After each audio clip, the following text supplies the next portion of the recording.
E nesse fim de semana recebemos a triste notícia da morte do ator Tom Veiga, que interpretava o personagem Louro José no programa da Ana Maria Braga. Muita gente estranhou o fato de alguém tão jovem, com apenas 47 anos e sem nenhuma doença conhecida, aparentemente saudável, do nada morrer. E é sobre isso que nós vamos conversar hoje aqui no nosso Café com Medicina. Se você é novo por aqui e ainda não me conhece, o meu nome é Gustavo Lenci Marques, eu sou médico, especialista em cardiologia e clínica médica e também professor universitário. Sejam muito bem-vindos ao meu canal. Se você quer receber conteúdos relacionados à medicina e às ciências da saúde de um modo simples e descontraído, destinado a você que é médico, estudante de medicina ou simplesmente não é da área, mas tem interesse no assunto, seja muito bem-vindo e não se esqueça de se inscrever. Agora, vamos comentar o assunto.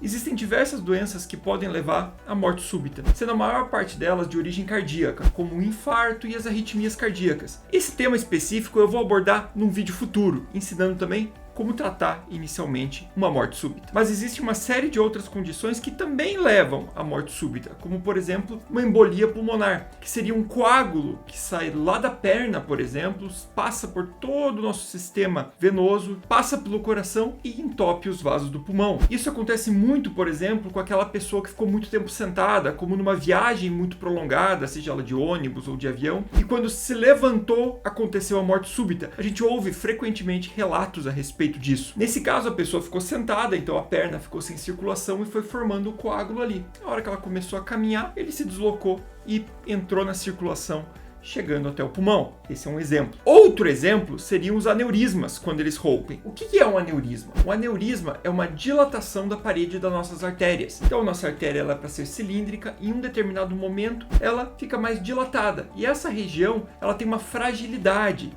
e fica submetida a maior pressão também ali. Com isso, ela pode se romper e o sangue do vaso extravasar. E esse aneurisma ele pode ser adquirido, como por exemplo, em consequência dos nossos hábitos de vida, como por exemplo, o tabagismo, uma pressão alta não controlada, mas ele também pode ser congênito, ou seja, você pode ter nascido com ele. E ele pode acontecer em diversos vasos também, desde grandes vasos, como a nossa aorta, que é a principal artéria do nosso corpo, até pequenos vasos, como os vasos intracranianos, os vasos lá do cérebro. E foi justamente a ruptura de um desses aneurismas intracranianos que levou à morte do Tom Veiga. Quando um aneurisma desse se rompe, ele leva a um quadro de AVC. Mas aqui cuidado, existem dois tipos de AVC. O AVC isquêmico, que é o mais comum, ele acontece quando o fluxo de sangue dentro de um vaso intracraniano ele é interrompido, seja por um coágulo, seja por uma placa de gordura, uma placa aterosclerótica, interrompendo totalmente o fluxo de sangue para aquela região. Com isso, leva a uma necrose daquela região do cérebro e, consequentemente, perda dos neurônios ali localizados, deixando sequelas no paciente. O outro tipo de AVC é o AVC hemorrágico, em que não ocorre um entupimento, mas sim o vaso rompe.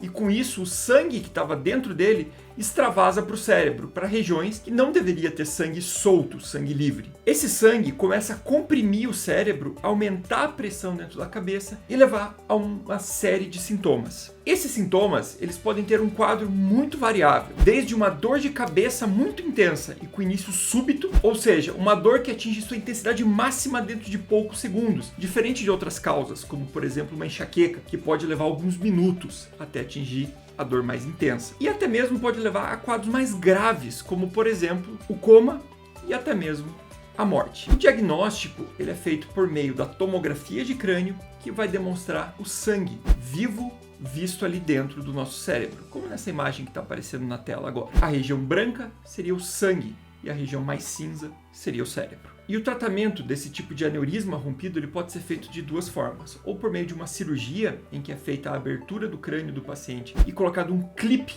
para parar de sangrar aquele aneurisma diretamente por meio da cirurgia, ou então por meio intervencionista, que seria como se fosse um cateterismo, em que você entra pelo vaso com um catéter, detecta o aneurisma e joga lá dentro pequenas molinhas de metal que fazem aquele aneurisma coagular e parar de sangrar. Bom, e agora você pode estar se perguntando, como que eu faço para prevenir isso? Bom, a primeira coisa é para aqueles aneurismas adquiridos você ter bons hábitos de vida, principalmente interromper hábitos nocivos, como o tabagismo e o etilismo. Também é importante que se você tiver pressão alta, que ela esteja bem controlada, porque isso vai impedir essa sobrecarga na parede do seu vaso e a formação do aneurisma. Agora, para os aneurismas congênitos, não existe uma indicação formal de você pedir um exame para todo mundo para ver se tem ou não tem. Isso deve ser discutido com o seu médico. Então, se você tem alguma dúvida, consulte um neurologista ou algum médico da sua confiança. Mas ainda assim, existe algum perfil de população que talvez se beneficie de exames, que seriam aqueles pacientes que possuem uma doença que leva à formação de muitos aneurismas, que é a doença renal policística. Esses pacientes podem fazer screening para ver se tem ou não aneurisma. E também aqueles pacientes que já têm histórico na família de aneurisma cerebral. E também aqueles pacientes que já têm histórico na família de aneurisma. As referências, eu vou deixar aqui embaixo nos comentários alguns artigos científicos que respaldam isso que eu estou falando. Então não deve ser feito para todo mundo, porque quando você detecta um aneurisma, nem sempre ele quer dizer que vai sangrar. E às vezes o estresse e o risco do exame que você está gerando para o paciente, ele pode ser mais perigoso do que o risco de um aneurisma que pudesse romper. Agora, tem que ficar bem claro que não existe indicação de sair fazendo exame para qualquer paciente que chegue com preocupações se tem ou não tem aneurisma. Porque os riscos do exame e de condutas que possam ser decorrentes daquele exame tende a superar o potencial benefício de achar um aneurisma ali que a gente nem sabe se vai ter o risco de sangrar. Agora eu queria conversar com vocês uma coisa. Se você gostou desse vídeo, não se esqueça de deixar o like, se inscrever no canal e compartilhe com pessoas que tenham dúvida a respeito disso. Seja seus familiares, seus amigos, vizinho, quem quer que seja. Isso é importante para ajudar o canal a continuar crescendo e atingir o maior número de pessoas com informação médica séria e de qualidade. Muito obrigado e até o próximo vídeo. E vale lembrar que se você sugerir um tema para um próximo vídeo e esse tema for escolhido e eu fizer o vídeo, você ganha essa bela caneca do canal.